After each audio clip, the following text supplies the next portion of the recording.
For a lot of you guys, if you win, you get in to the fantasy football playoffs, making week 13 the most important week of the season. And we got a new running back entering the batter's box right now. Rookie running back Devin Neal of the Saints stepping up with a matchup that seems like it's advantageous, but we're going to deep dive that, and we're going to deep dive whether or not you should be starting him for your teams this week. The good, the bad, the ugly. But before we dig in, you need to click that subscribe button right now. We're doing these deep dives every day, all day long. We've been doing this for years. We'll do it next year. On top of that, when waivers run, we're going to go deeper than anybody else when it comes to the content, so you can find those diamonds in the rough. And then at the end of every week, we help you set those lineups. This is a free resource, so click that button. Stop missing out. Ric Flair's watching. You do not want to disappoint Ric Flair, but Alvin Kamara is out. He is out, and I would not be surprised if he's out multiple games. And we got a schedule here: Dolphins, Bucks, Carolina. Very advantageous. And why I say multiple games is when you look at the Saints, do you really think they're in the hunt for the playoffs? When you look at Kamara's season, do you think it's going too well? Do you think he's going to make a push? Do you think he's going to push through an injury? Or is he going to take his time and make sure he's all right? That is something to pay attention to as we go into next week. That is something to pay attention to when you look at Devin Neal here. Devin Neal's good to go. He's good to go against the Miami Dolphins. He's been getting some work. Got 11 fantasy points last week against the Falcons. And now we're the man. We're the man for the Saints. And I love his prospect profile out of Kansas. Coming out of high school, we were a 4-star recruit, ranked as the 14th best running back in the 2021 recruiting class. Not too many offers locked in with Kansas, though. And the composite had him as RB28 and a 3-star. But once we get to Kansas, as a freshman, we take over. 707 yards, 8 touchdowns, and then we go on a run. Back-to-back 1,000-yard seasons. The last 2 seasons combined 32 rushing touchdowns. We're getting work in the passing game. On top of that, on our career, 3.34 yards after contact per attempt. Last season, 47 missed tackles forced. The year prior, 54. 166 on our career. And then yards after the catch per reception. On our career, 10.3, 10.8 last year. In space, we can be a monster. This guy's got good vision. He has the ability to turn out production, find that hole. This is a solid running back prospect, good production profile out of Kansas, and he hit the ground running right when he got there and finished his career out strong. We go into the draft and we fall to the 6th round. Our size-adjusted athleticism is all right. A lot of people were down on it because this is one of the strongest running back classes of all time. Multiple running backs going in the first 2 rounds. When the year prior, we only had 1 running back going in the 2nd round. He's barely played. And then on top of that, just a couple running backs going in the 3rd round.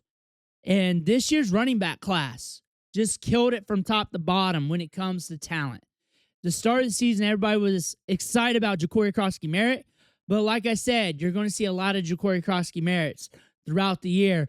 This is another one, another late-round running back with a very good prospect profile, very productive, good athleticism compared to most running backs. Just in this class, it's so talented. A lot of people were down on it, but we're a little bit above average still, especially when it comes to the burst score.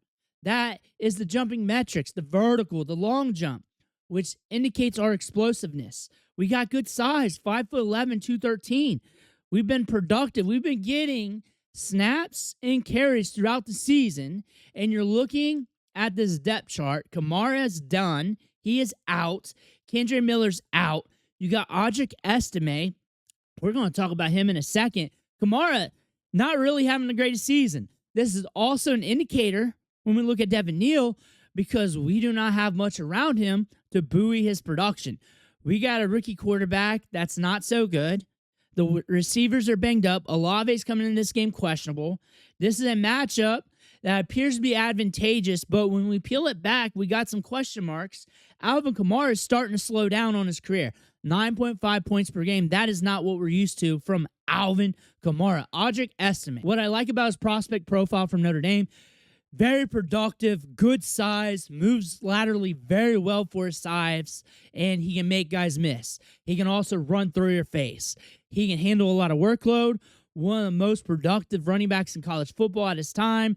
We did not fire at Denver. We bounced around the league a little bit, and now we might see some opportunity here with the Saints.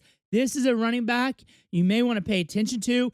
If you got a spot, if you're in a deeper league, you may want to stash him. We're looking at true yards per carry, 3.56 for Devin Neal. It's fine. It's not great. It's not great. It's not really that good.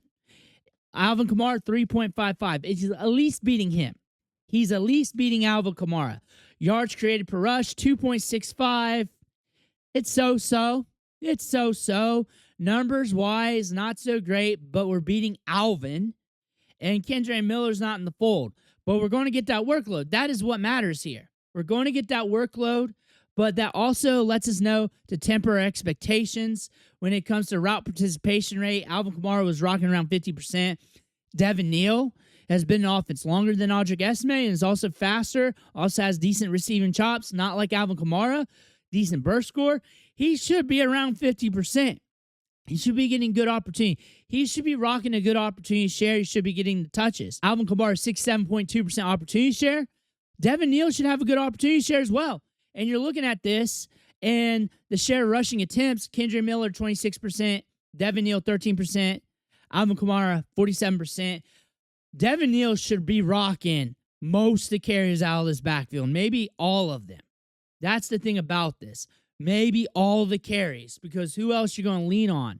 When you're looking at opportunity share, a 13% opportunity share when Kendre Miller was healthy, 9% for Devin Neal. So they give Alvin Kamara more touches once Miller came out. But Devin Neal is in position to see a lot of workload. Who else is going to get it? Who else is going to get it? Breaking down this Dolphins game, we got a 42.5 over-under. There's potential that it breaks loose. Shuck pushes it downfield. He can be very aggressive with the football. So can't the Dolphins. The Dolphins, starting the year, was very good at allowing fantasy points to running back. Just starting it off, just getting tore up by running backs. But as of late, since like that Falcons game, they have slowed it down a bit. They have been holding running backs to barely the fairway, if not pushing them out. Tyler Algier and Bijan, Derrick Henry, 13.1, James Cook, just 12.7, Chris Rodriguez, 9.5. And then you see the games before that, Judkins, Vidal, Dowdle, they get blown up on. Same with James Cook and Steve-O. Hall to the fairway, Jonathan Taylor to the fairway. This is not a guaranteed matchup. This is not a guaranteed matchup for Devin Neal. What you need out of this matchup is for it to break loose. You need to Chuck to play more towards his upside, which is hard for him to do against this Dolphins defense. But there are some outliers here where he could definitely jump on that. It is the Dolphins defense. It's not as tough as some of the top defenses in the league. They can get stingy at moments, but also they can get loose as well. That is probably the best way to paint that picture of the Miami Dolphins. There's potential here, but what I like about him is he's getting touches. He's getting opportunity. He's ranked in the early 20s. I think he's ranked very high for a rookie running back in his first start in a suspect offense and a weird game script compared to some of these other players. Like, ranked ahead of J-Mo. We saw what J-Mo did. Ranked ahead of some of these wide receivers. I would take the wide receivers over him. Now, if you're in a game and you're looking at the fantasy manager you're playing against and you feel like you can easily beat him and you don't want to mess up and you just want to hit the fairway, that 10-point range, you just want to make sure you get there, there's Devin Neal for sure. There he is for sure. If you're down at running back and you don't want to start Kenneth Walker, you're worried about Judkins, you're worried about some of the other running backs here below him, cool. I think he's a solid RB2 to RB3 this week when you're looking at lineups. I'm not talking about production, I'm talking about lineups. And I think he's a safer start for the flex, but I think the upside could be capped unless the game breaks loose. But you're also looking at a lot of upside pieces here, like a Brock Bowers, Ladd McConkey. You're looking at some of those where I'm probably leaning that way. But when it comes to running back touches, you know that's going to be there. You know he's going to get those carries. You know he's going to get that red zone look. Why you need him? The running back touches. The running back touches make him a little bit safer. I think the upside might be limited here due to Shuck, due to the offense. We got to cross the goal line. That's going to dictate his upside and whether or not we get deep into the fairway. 15-ish fantasy points versus 10-ish versus that range. You don't need to start him because you're good at running back. I would not get cute with this. If I'm good at running back, I'm good at running back, and I'm going to roll with it. I will stash him to make sure nobody else can take advantage of him. That's what you should do if you have him. I would not drop him to the waiver wire. He might get more starts. You might get more starts out of him. This is a guy with a good prospect profile out of Kansas. Good vision, good size, good wiggle out of him. Proven that throughout his career, especially as a freshman. There is some upside here, but it's limited due to the team around him, but the talent's there. I like that he's getting touches this week. I like that he's getting opportunities. I look for him as a safe start for the flex. If I'm predicted to win my game, I feel like I'm going to win my game, I'm ahead from Thursday, I'm probably just going to roll with him in the flex and just take it. Eat what happens. I feel good. 10-ish, 11-ish range of scoring, maybe 12, 13, maybe more if we cross the goal line. I think the odds are very low that we bust out with 8 or less fantasy points. If I need 25 plus, I'm going with one of those upside wide receivers. That's how I would play that. And I would go with him over those upside wide receivers if I need to play it safe. And I just need to hit that fairway. There's strategy to setting lineups, and it's simple strategy, but you got to have the asset class, the player in that asset class, and know what they are. Safe running back touches here, should get volume to break loose, to hit upside, multiple touchdowns, multiple big runs, and we should see the Saints trailing, per the numbers, but I would not be surprised if this game breaks open if Shuck can push the pace. This game is all on Shuck. Let me know what you think in the comments below. I want to hear about that. Make sure you hit that subscribe button on the way out. One thing for watching. Catch you on the next video.